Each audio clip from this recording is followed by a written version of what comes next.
ईशानाय नमः ॐ ॐ ईशानाय नमः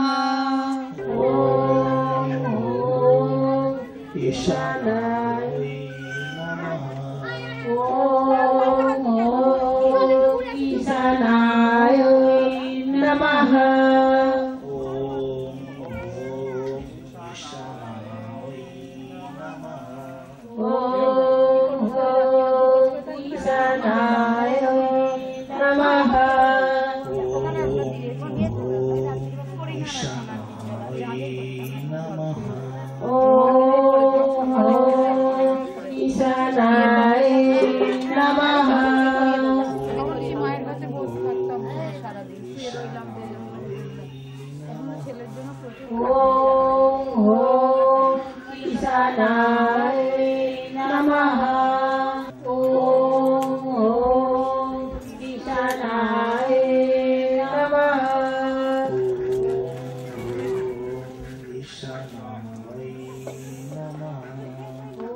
नमः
ईशानाय नमः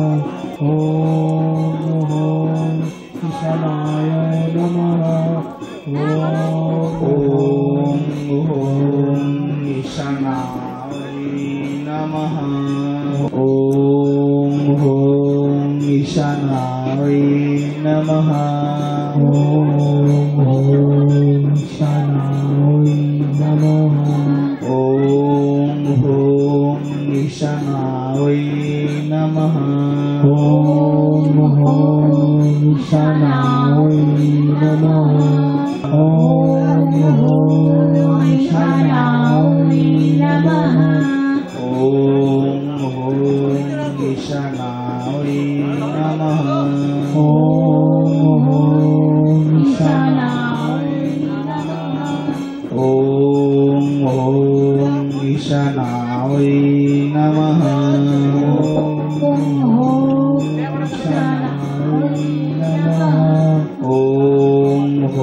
Om